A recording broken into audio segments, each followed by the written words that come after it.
আমাকে ছেড়ে কোথাও যাবে না রাহি। টেনিস টুর্নামেন্টে চ্যাম্পিয়ন হয়ে রাহিকে নিজের ভালোবাসায় আটকে দিল রাহুল। হ্যাঁ বন্ধুরা, আমরা এমনটাই দেখতে পাবো শুধু তোমারই জন্য ধারাবাহিকের আগামী পর্বগুলোতে। জিয়া তিতলির সাথে চক্রান্ত করতে থাকে রাহুল যাতে টেনিস টুর্নামেন্টে চ্যাম্পিয়ন হতে না পারে, আর সবাই মিলে রাহিকে দোষারোপ করে রাহিকে রাহুলের জীবন থেকে চলে যেতে বাধ্য করে। তবে রাহি রাহুলকে চ্যাম্পিয়ন করে তোলার জন্য মরিয়া হয়ে ওঠে, আর রাহুল রাহিকে ভালোবেসে ফেলে কিন্তু বলতে পারে না মনের কথা। টুর্নামেন্টে রাহুল চ্যাম্পিয়ন হলে রাহি রাহুলকে মুক্তি দিয়ে চলে যাবে, এজন্য রাহুল প্রতি মুহূর্তে রাহির ওপর অভিমান করে থাকে। এরপর আসে টেনিস টুর্নামেন্ট। রাহি রাহুলকে কম্পিটিশন গ্রাউন্ডে নিয়ে যায়, বাড়ির সবাইও যায়। রাহি রাহুলকে উৎসাহিত করতে থাকে।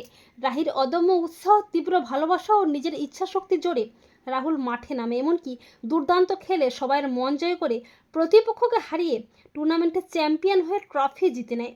সবাই রাহুলকে নিয়ে আনন্দে মেতে ওঠে। রাহিরও খুব আনন্দ হয়, আবার রাহুলকে ছেড়ে চলে যেতে হবে এই ভেবে রাহির খুব কষ্টও হয়। রাহি বলে, তুমি চ্যাম্পিয়ন হয়েছো, আমাদের দেশের মুখ উজ্জ্বল করেছো রাহুল, কিন্তু এবারে তো আমার কথা রাখার পালা। আমি তোমাকে মুক্তি দিয়ে চলে যাচ্ছি রাহুল। এই বলে রাহি যখনই বুকে একরাশ দুঃখ, কষ্ট, যন্ত্রণা নিয়ে চলে যাবে করে, তখনই রাহুল সবার সামনে রাহিকে জড়িয়ে ধরে হাউমাউ করে কাঁদতে কাঁদতে বলে, I love you Rahi, I love you. তুমি আমাকে ছেড়ে কোথাও যাবে না। এই ট্রফির চেয়েও তুমি আমার কাছে অনেক মূল্যবান রাহি। তুমি তো আমার জীবনের সেরা ট্রফি গো।